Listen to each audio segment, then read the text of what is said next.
नमस्कार, आप देख रहे हैं महाराष्ट्र की सबसे भरोसेमंद खबरें। मैं हूं परवीन शेख। अगले कुछ मिनटों में हम आपको रूबरू कराएंगे महाराष्ट्र की हर बड़ी हलचल से, लेकिन सबसे पहले एक नजर डालते हैं सुर्खियों पर। अभिजीत दीपके किसान विरोध प्रदर्शन में शामिल, राकेश टिकैत के साथ बैठक में दीपके का बड़ा ऐलान। बोले किसानों के मुद्दे पर हमेशा उनके साथ खड़े रहेंगे। शिवसेना युवती की बड़ी मुश्किलें, 17 साल पुराने दाव खारे सीडी केस में उद्धव ठाकरे को कोर्ट का समन, 5 अगस्त को हाजिर होने का दिया आदेश। असली शिवसेना को लेकर सुप्रीम कोर्ट में हुई सुनवाई, ठाकरे गुट के वकील कपिल सिब्बल ने चुनाव आयोग के फैसले पर उठाए सवाल, तो कोर्ट में हुआ बवाल। अब 4 अगस्त को होगी अगली सुनवाई। अमित शाह के पुणे दौरे से पहले सियासी संग्राम, कांग्रेस ने किया काले झंडे दिखाने का ऐलान, तो बीजेपी ने दी सीधी चुनौती। कंगना रनौत बनाम सौरव दास में छिड़ी जुबानी जंग, सौरव दास बोले मैं ऋतिक रोशन जैसा दिखता हूं, इसलिए कंगना रनौत मेरे पीछे पड़ी है। कंगना ने दिया करारा जवाब। मुंबई की आइकॉनिक एयर इंडिया बिल्डिंग में होगा सीएम देवेंद्र फडणवीस का नया ऑफिस, हर साल बचेंगे 200 करोड़। पुणे महानगर पालिका में 4,500 ठेका सफाई कर्मचारियों की भर्ती पर जमकर हंगामा, फर्जी आंकड़ों और अवैध वसूली के आरोपों के बाद मेयर ने लिखित में मांगी शिकायत। महाराष्ट्र में 600 के पार पहुंचेगी बाघों की संख्या, सीएम देवेंद्र फडणवीस ने बताई नई संरक्षण योजना। अंधेरी वेस्ट मेट्रो स्टेशन पर खुलेगा पहला slip port hotel, snooze house में मिलेंगी आधुनिक सुविधाएं।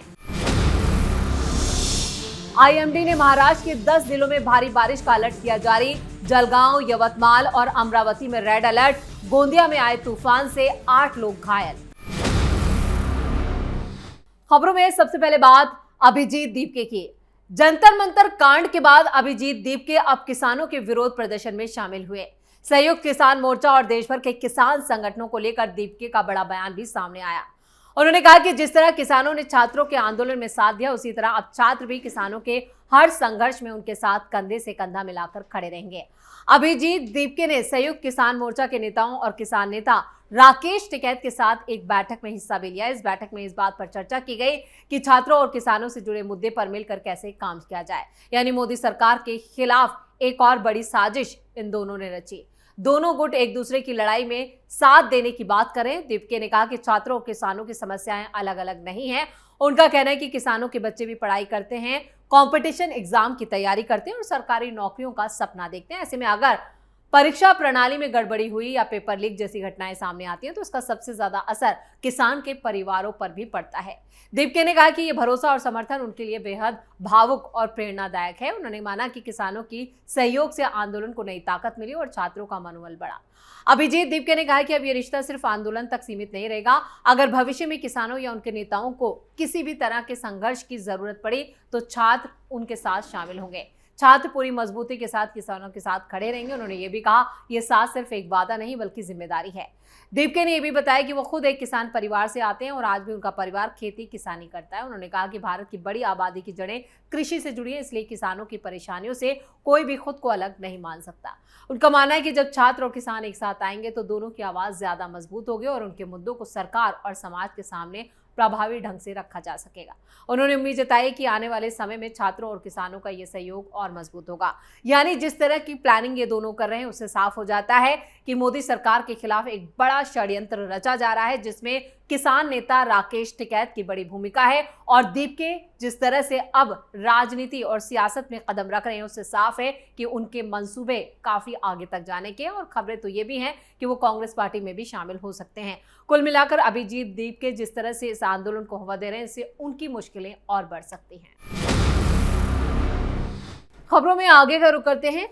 वाखारे सीडी मामले में उद्धव ठाकरे को बड़ा झटका लगा है। उद्धव ठाकरे को 17 साल पुराने दावा खारे सीडी मामले में अदालत ने तलब किया है। उद्धव ठाकरे के इस मामले में 5 अगस्त को कल्याण अदालत में पेश होने को कहा गया है। ठाकरे पर आरोप है कि उन्होंने 2009 लोकसभा चुनावों में विपक्षी उम्मीदवार की विवादित सीडी एक जनसभा में दिखाई थी और इस मामले में सभी गवाहों के बयान दर्ज हो चुके हैं और अब उद्धव ठाकरे के बयान दर्ज होना है।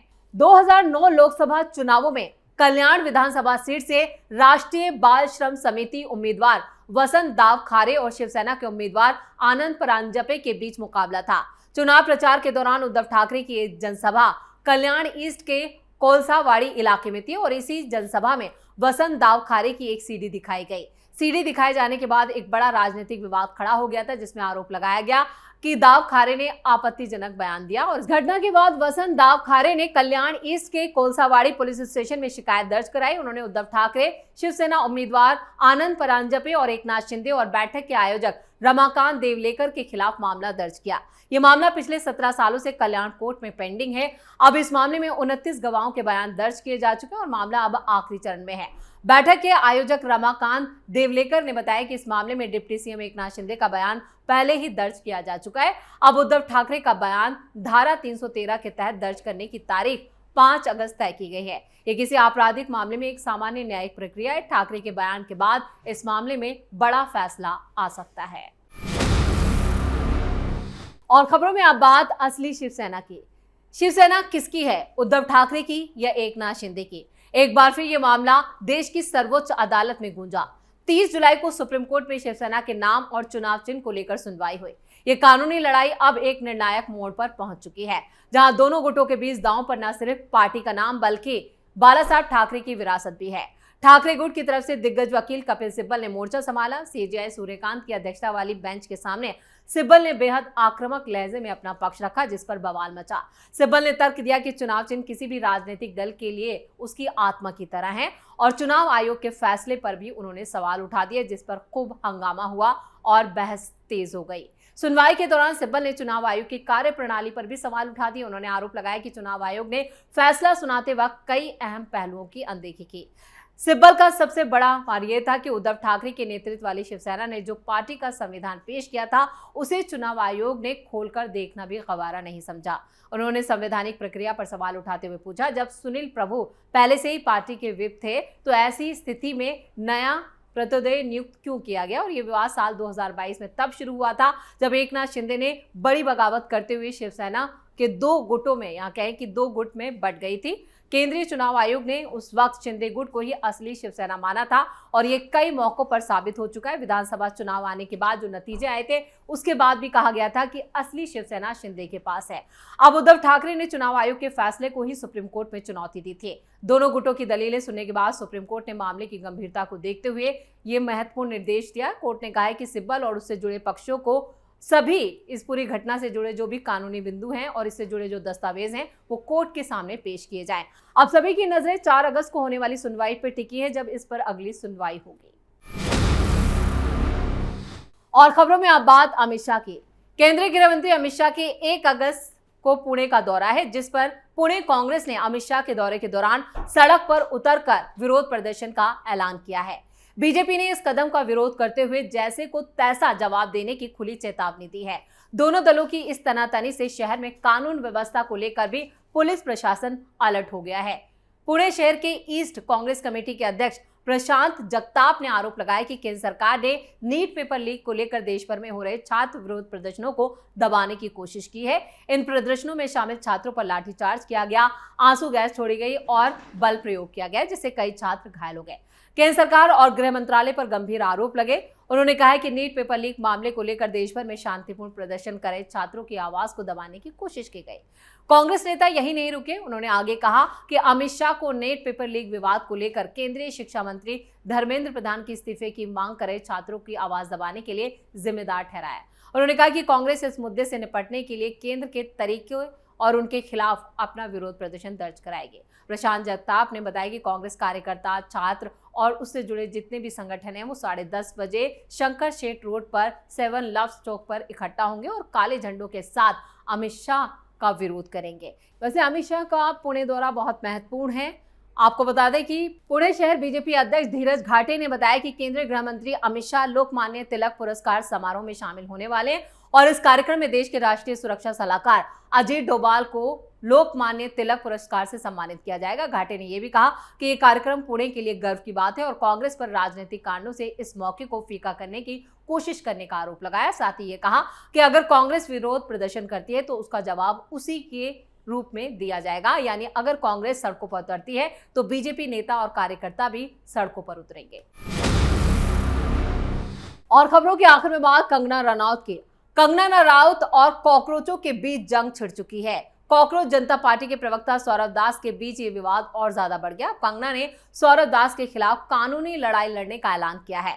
कंगना ने हाल ही में जेनजी के प्रदर्शनकारियों को गटर जनरेशन कहा था, जिस पर सौरभ दास ने कंगना रनौत को जवाब देते हुए कहा कि मेरे दोस्त कहते हैं कि मैं ऋतिक रोशन जैसा दिखता हूं, इसलिए कंगना मेरे पीछे पड़ गई हैं। इस तरह सौरभ दास ने कंगना रनौत पर व्यक्तिगत हमला किया है। कंगना और ऋतिक रोशन के बीच प्रेम संबंध थे। कंगना ने इस पर सौरभ दास के खिलाफ कोर्ट जाने की बात कही है। सौरभ दास ने कंगना रनौत पर तंज भी कसा। उन्होंने कहा कि मेरे दोस्त मुझे मैसेज कर रहे हैं, अब वो तुम्हारी जान के पीछे क्यों पड़ी है। उनमें से एक ने कहा कि मैं युवा ऋतिक रोशन जैसा दिखता हूं, जो भी हो मैं बस इतना कहूंगा कि सोच समझ कर बोलो, बेताब मत दिखो। सौरभ दास ने इंटरव्यू में कहा कि कंगना बहुत बेताब दिख रही है। ये शब्द और वाकई किसी मानसिक रूप से स्थिर व्यक्ति के नहीं लगते। मैं बस इतना ही कहूंगा कि इस देश की आने वाली पीढ़ी के बारे में बोलने से पहले आपको सोचना होगा। और इससे पहले दीपिका ने भी कंगना रनौत पर तंज कसा था। उन्होंने कहा था कि उन्हें सीरियसली लेता कौन है। और अब सौरभ दास और कंगना रनौत के बीच ये विवाद कोर्ट तक पहुंचने की उम्मीद जताई जा रही है। कंगना ने साफ कहा है कि वो इस मामले को लेकर लीगल एक्शन लेंगी। इसी के साथ महाराष्ट्र फाइल्स में इतना ही। वीडियो कैसा लगा कमेंट करके अपनी राय जरूर दें। वीडियो को लाइक करें, शेयर करें और कैपिटल टीवी को सब्सक्राइब जरूर करें। धन्यवाद।